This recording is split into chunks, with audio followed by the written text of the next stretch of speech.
السلام علیکم۔ کیسے ہیں پیارے پیارے بچے؟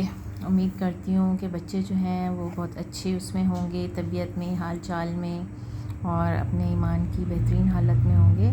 آج کافی لمبے ٹائم بعد میں آپ لوگوں سے مخاطب ہوں۔ اچھا، آج ہم جو لیسن پڑھ رہے ہیں وہ ہے احترام انسانیت۔ احترام انسانیت، جیسا کہ آپ لوگوں کو نام سے ہی معلوم ہے کہ انسانیت کا احترام۔ انسانیت سب لوگوں کو پتہ ہے کہ انسانیت کیا ہوتی ہے۔ تو جیسے صحیح جو اس کی تعریف ہے وہ بہت سے لوگ نہیں جانتے۔ ویسے تو ہم یہ کہتے ہیں نا کہ ایک انسان میں جو اچھی کوالٹیز ہوتی ہیں یا اچھی خصوصیات ہوتی ہیں وہ انسانیت کہلاتی ہیں، لیکن اس کی صحیح تعریف جو ہے وہ ہم اس سبق میں پڑھیں گے کہ انسانیت کا جذبہ آخر ہے کیا۔ آپ سب لوگ جانتے ہیں کہ اللہ تعالیٰ نے اس تمام کائنات کو تخلیق کیا ہے۔ چرند پرند، پہاڑ، حیوان، سب اس میں شامل ہیں، ہر طرح کے پودے، ہر طرح کی مخلوق۔ ان میں سب سے افضل جو بنایا ہے وہ کسے بنایا ہے؟ انسان کو بنایا ہے، اور انسان جو ہے وہ اللہ تعالیٰ کی سب سے حسین اور عظیم تخلیق ہے۔ ٹھیک ہے، تو اللہ تعالیٰ نے جو ہے انسان کو نہ صرف اشرف المخلوقات بنایا ہے بلکہ اچھا، اس اشرف المخلوقات میں کیا ہے ایسی خاص بات کہ وہ اس کو اشرف المخلوق کہتے ہیں انسان کو؟ کیونکہ اللہ تعالیٰ نے اس کو عقل دی ہے، اور اس کے علاوہ بھی اس کو بہت سی صفات عطا فرمائی ہیں۔ مثلا جانوروں کو آپ دیکھیں یا پودوں کو دیکھیں، وہ بول نہیں سکتے ہیں، لیکن انسان کو اللہ نے قوت گویائی دی ہے۔ ٹھیک ہے، تو پھر کیا ہے؟ قوت گویائی دی ہے جس کی وجہ سے وہ اپنی بات کہہ سکتا ہے، کوئی چیز اسے ناپسند آتی ہے یا پسند آتی ہے اس کا اظہار کر سکتا ہے۔ ٹھیک ہے، اللہ تعالیٰ کی حمد و ثنا اچھے الفاظ میں بیان کر سکتا ہے۔ ویسے تو ساری مخلوق اپنے اپنے انداز میں اللہ کی حمد کرتی ہے، لیکن انسان کو اللہ نے ایک طریقہ کار سکھایا، الفاظ سکھائے کہ ان الفاظ کے ذریعے میری حمد و ثنا بیان کرو۔ ٹھیک ہے، تو اللہ تعالیٰ نے انسان کی فطرت میں جو ایثار، محبت اور ہمدردی کا جذبہ رکھا ہے، یہی جذبہ اصل میں کیا کہلاتا ہے؟ انسانیت کہلاتا ہے۔ ہم سڑک پر جا رہے ہیں، کوئی دو بچے آپس میں لڑ رہے ہیں، یا کوئی گرا پڑا ہے، کسی کو ہماری مدد کی ضرورت ہے، یا دو بچے جو یا دو اشخاص کوئی لڑ رہے ہیں، ہم انہیں چھڑا دیں، ان کے ساتھ ہمدردی کریں، یا کوئی گرا ہے اس کو اٹھا کے بٹھا دیں، اس کی تکلیف کو دور کر دیں، تو یہی جذبہ اصل میں کیا کہلاتا ہے؟ انسانیت کہلاتا ہے، یا جذبہ انسانی کہلاتا ہے۔ اب احترام انسانیت سے مراد کیا ہے؟ کہ ہر انسان جو ہے وہ دوسرے انسان کا بلا تفریق، رنگ و نسل اور بلا امتیاز مذہب و ملت احترام کرے۔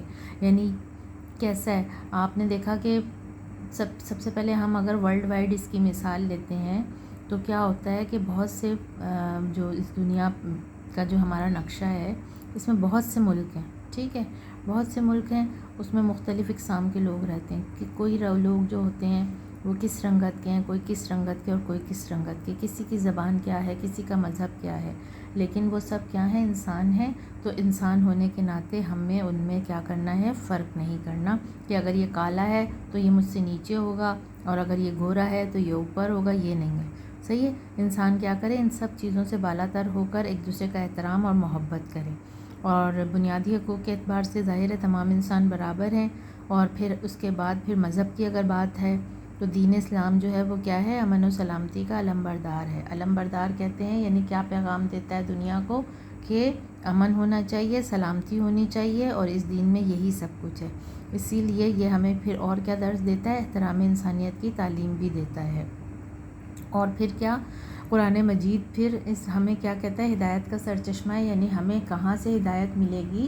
جو قرآن مجید کی تعلیمات ہیں ان کو اگر ہم پڑھیں گے، سمجھیں گے اور ان پر عمل کریں گے تو ہی ہم اصل میں ہدایت یافتہ کہلائیں گے۔ اور قرآن میں نے ہمیں کیا تعلیم دی ہے؟ یعنی بیسیکلی خدا نے ہمیں کیا تعلیم دی ہے کہ جس نے انسانی زندگی کی عزت قائم کی، اور ایک انسان جو ہے کیا ہے اصل میں؟ یہی احترام انسانیت ہے۔ صحیح ہے، انسانی زندگی کی عزت، اور ایک انسان کے قتل کو پوری انسانیت کا قتل قرار دیا۔ یعنی اگر کوئی دنیا میں ایک انسان کو قتل کر دیتا ہے، جان سے مار دیتا ہے، تو گویا اس نے پوری انسانیت کو قتل کر دیا۔ اور اس سے کیا باقی کا بھی ایک حصہ ہے کہ اگر کسی نے ایک انسان کو بچا لیا تو اس نے گویا پوری انسانیت کی جان بچائی۔ ٹھیک ہے، پھر نبی صلی اللہ علیہ وسلم جو ہمارے آخری نبی ہیں، اور جو ہے کیا کہتے ہیں ختم نبوت ہے جن کے اوپر، تو انہوں نے بھی پھر ہم جو ان کی تعلیمات ہیں انہوں نے ان کے ذریعے اور اپنے حسن کردار کے ذریعے سے انسانیت کا ہمیں احترام کرنا سکھایا، یعنی ایک عملی مثال بن کر دکھایا۔ حجۃ الوداع کے موقع پر یعنی نبی صلی اللہ علیہ وسلم کی زندگی کا جو آخری حج تھا، اس میں نبی صلی اللہ علیہ وسلم نے انسانیت کی تعظیم کا جو درس دیا، اس کی مثال انسانی تاریخ میں انسان کو نہیں ملتی۔ آپ صلی اللہ علیہ وسلم نے فرمایا، یعنی میں یہ الفاظ آپ لوگوں کو پڑھ کے سنا رہی ہوں جو اس وقت کے لوگوں کو مخاطب کیا کر کے فرمائے تھے، لیکن یہ الفاظ رہتی دنیا تک کے انسانوں کے لیے ہیں کہ اے لوگوں، تمہارا رب ایک ہی ہے، تم سب آدم کی اولاد ہو اور آدم مٹی سے پیدا کیے گئے۔ اللہ کے نزدیک تم میں سب سے زیادہ عزت والا وہ ہے جو سب سے زیادہ تقویٰ کا مالک ہے۔ کسی عربی کو کسی اجمی پر کوئی برتری حاصل نہیں اور نہ کوئی اجمی عربی کے مقابلے میں برتر ہے۔ یعنی اللہ کے نزدیک جو ہے، ایک تو پہلے کہ سب آدم کی اولاد ہیں، مٹی سے پیدا کیے گئے، یہاں سب ایک برابر ہو گئے۔ اس کے بعد اللہ نے کیا کہا ہے کہ میرے نزدیک یعنی اللہ کے نزدیک سب سے زیادہ عزت والا وہ ہوگا جو تقویٰ کا مالک ہے۔ اور تقویٰ کیا ہوتا ہے؟ دل کا ایسا ڈر جس میں محبت بھی ہو، یعنی اللہ تعالیٰ سے ڈرنا بھی ہے اور اللہ تعالیٰ سے محبت بھی کرنی ہے۔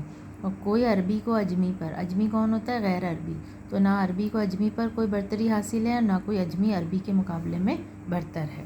ٹھیک ہے، یہاں تک آپ لوگوں کو سمجھ آیا؟ اچھا، اس کے بعد پھر مزید کیا ہے؟ نبی صلی اللہ علیہ وسلم کی ذات مبارکہ احسان اخلاق، حسن اخلاق کا جو ہے اعلیٰ نمونہ ہے۔ یعنی کیا ہے؟ اگر آپ نے اخلاق سیکھنے ہیں تو نبی صلی اللہ علیہ وسلم جو ہے نا، ان کی ذات مبارکہ کو آپ دیکھیں کہ آپ کے سب شب و روز کیا تھے، کیسی آپ کی روٹین ہوتی تھی۔